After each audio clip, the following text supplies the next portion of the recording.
Hello friends, welcome back to Meridian Overseas. आज की video में हम बात करेंगे स्टार्टिंग से लेके एंड तक कि कनाडा में आपके क्या क्या एक्सपेंसेस होते हैं और एक्सपेंसेस कहाँ से स्टार्ट होते हैं।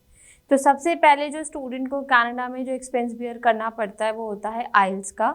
आइल्स की जो एग्ज़ाम फीस है वो 15,500 है अभी। इसके अलावा अगर आप कहीं से क्लासेस लेते हैं तो वो चार्जेस आपके अलग लगते हैं।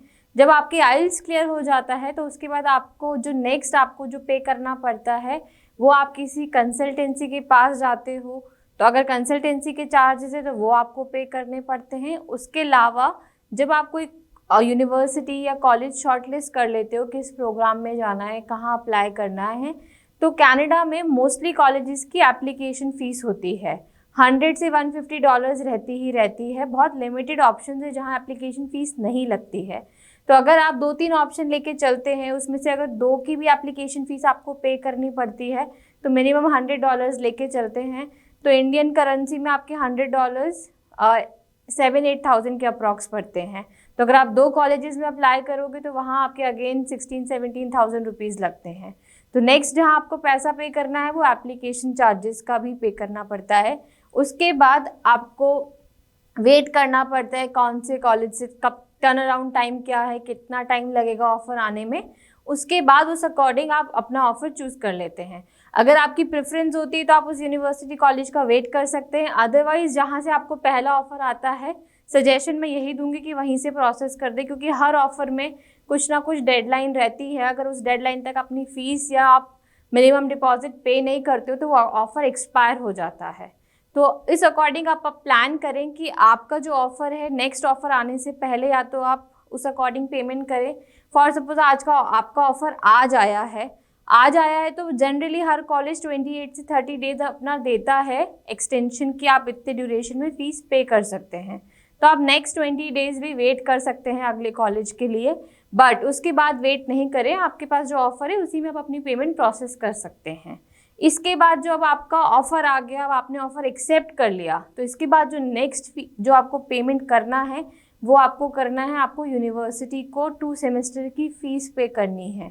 एसडीएस कैटेगरी में फ़ाइल लगाते हैं तो कनाडा में पूरे 1 साल का एक्सपेंसेस पे करना पड़ता है। लिविंग के साथ आपका ट्यूशन फ़ीस भी पे करना पड़ता है। तो कनाडा में 2 सेमेस्टर्स होते हैं तो वो 2 सेमेस्टर की फ़ीस आपको पे करनी है, जो अप्रॉक्स आपको 15,000 से 20,000 कैनेडियन डॉलर के बीच में पड़ती है। 10 से 12 लाख आपको पे करना पड़ता है वो।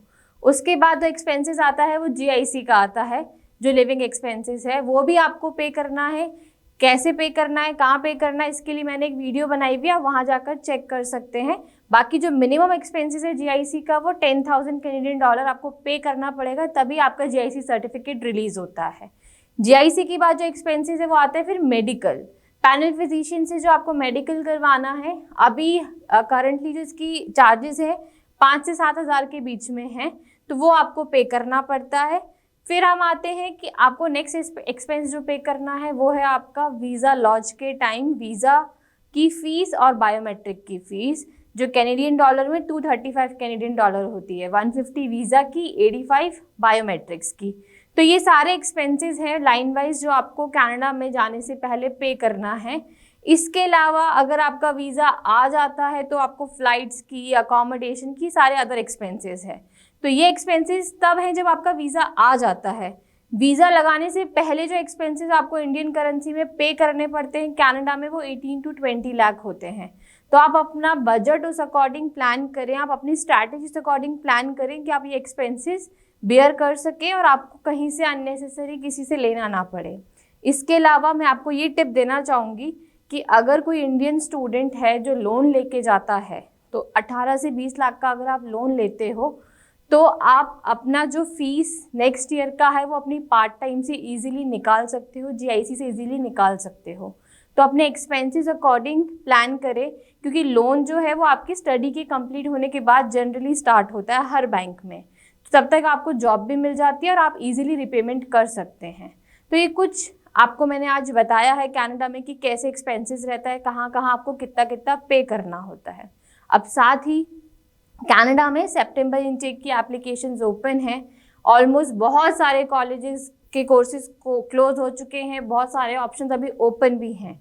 तो तो अगर आपको एप्लीकेशन करवानी है तो आप हमसे कनेक्ट कर सकते हैं application 02@meridian.org पे। साथ ही आप हमारी वेबसाइट पे जाके ऑनलाइन काउंसलिंग सेशन बुक कर सकते हैं, और अगर आपको ब्रांचेस विजिट करना है फेस टू फेस काउंसलिंग के लिए तो आप ब्रांचेस भी विजिट कर सकते हैं।